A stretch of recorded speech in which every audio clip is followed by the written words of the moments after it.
For nearly 3,000 standard cycles, the Keeler Dominion believed humanity had never truly existed. Old records spoke of a short-lived, fragile species born on a water-heavy world at the edge of mapped space. The stories claimed they were inventive, violent, endlessly adaptive, and extinct before the Dominion ever achieved faster-than-light travel.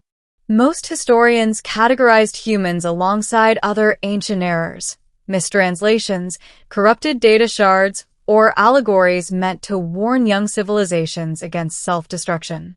By the time the Dominion stood on the brink of annihilation, humanity was nothing more than a footnote. The war with the Virex swarm had lasted 17 relentless cycles.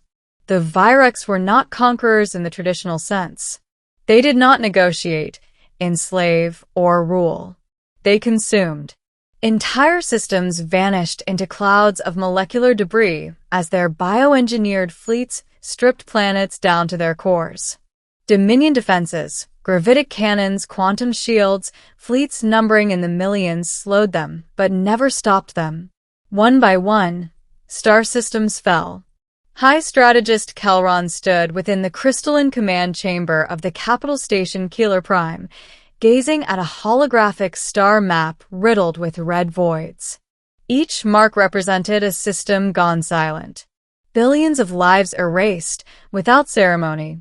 "We're out of time," Kelron said quietly. The council members around him did not argue.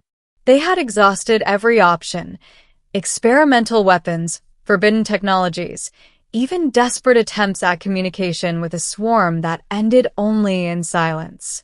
The Virex did not respond because they did not need to. As a final, almost ceremonial gesture, Kelron authorized the activation of the Archive Beacon, a device that scanned pre-Dominion databases, searching for any lost civilization that might still exist beyond known space. It was a move born of despair, not hope. The beacon transmitted its query across the dark between galaxies. Then, impossibly, something answered. The signal was crude by modern standards, compressed, inefficient, and unmistakably artificial. It carried no recognizable Dominion encoding, yet its structure was deliberate, intentional, alive. Within moments, translation matrices unraveled the message. Signal received. Identify yourselves. The council chamber erupted in disbelief. Kelron felt his frills stiffen as ancient myths surfaced from memory. Source, he demanded. Unknown origin. An aide replied, voice trembling. Coordinates place it beyond the Perseus expanse. Far beyond any Dominion colony. Kelron whispered the word few had spoken aloud in centuries. Humans. 3 days later, the sky over Keeler Prime tore itself open. Space warped, folded inward, and burst outward in a phenomenon unlike Dominion hyperspace technology. From the rupture emerged vessels of brutal geometry, angular hulls scarred with battle damage, engines burning with controlled stellar fire. They were not elegant. They were not graceful. They were terrifying.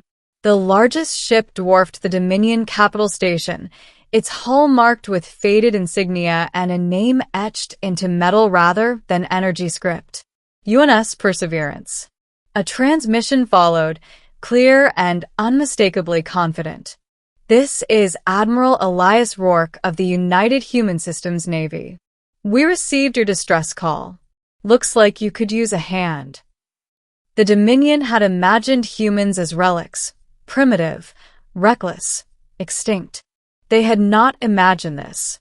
Humans moved with unsettling speed.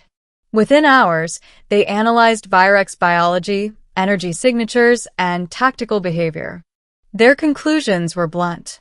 They're a swarm intelligence optimized for predictable opposition, Admiral Rourke explained during a joint briefing. Your fleets fight clean. Symmetrical. The Virex eat that for breakfast. Kelron bristled. And your solution? Rourke smiled, a baring of teeth that unsettled every non-human in the chamber. We don't fight fair. The first human engagement occurred at the doomed system of Talaris, where a Virex harvesting armada was midway through planetary consumption. Dominion forces had failed to halt it twice already. The humans arrived alone. No grand formation. No ceremonial warnings.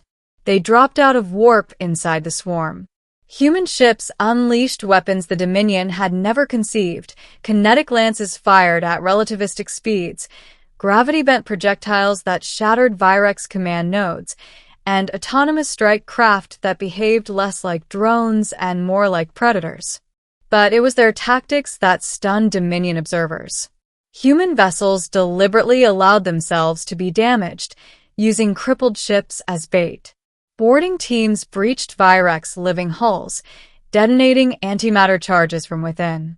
They exploited chaos, uncertainty, and something disturbingly close to instinct. Within 6 hours, the swarm armada was annihilated. The planet below, scarred but intact, remained in orbit. Across the Dominion, hope spread like wildfire. But the Virex adapted. They always did. The swarm began targeting human ships specifically, altering formations, reinforcing hulls, deploying countermeasures. The war escalated. Systems burned. Casualties mounted on both sides. Kelron watched with growing awe and unease as humanity refused to retreat. For every ship lost, 2 more arrived. For every defeat, humans responded with something new: improvised weapons, reckless maneuvers, strategies born not from doctrine but stubborn defiance. During one battle, a human captain rammed her vessel directly into a Virex command hive, sacrificing herself to sever the swarm's coordination across 3 systems. When Kelron expressed disbelief, Admiral Rourke's voice was heavy but resolute. "We don't measure survival in individual lives," he said. "We measure it in whether tomorrow exists." The final confrontation came at the edge of the Dominion core, a colossal Virex superentity unlike anything previously encountered. It spanned millions of kilometers, a living factory of destruction. Dominion analysts declared it unstoppable. Human sensors told a different story. "It's thinking too big," Rourke said. "That's a weakness." The plan was insane, even by human standards.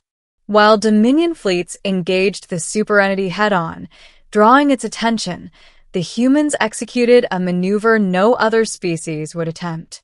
They folded space repeatedly, skipping human ships through unstable micro-jumps directly into the creature's interior. The losses were catastrophic. But each jump delivered something the Virex could not comprehend: unpredictability. Viruses tailored not to code, but to neural behavior. Explosives designed to disrupt thought itself. Humans fighting not to survive, but to end the threat, no matter the cost. Kelron watched the final moments from the command chamber as the superentity convulsed, its internal networks collapsing into chaos. Then, in a blinding cascade of energy, it imploded, taking the heart of the swarm with it. Across the galaxy, Virex forces went dormant, leaderless, broken. The war was over. In the aftermath, as fleets counted the living and mourned the dead, Kelron stood beside Admiral Rourke beneath the stars of Keeler Prime. "You are myths," Kelron said softly. "Warnings from the past." Rourke looked at the stars, eyes reflecting both exhaustion and quiet pride. "We almost were," he replied. "There was a time when we nearly destroyed ourselves.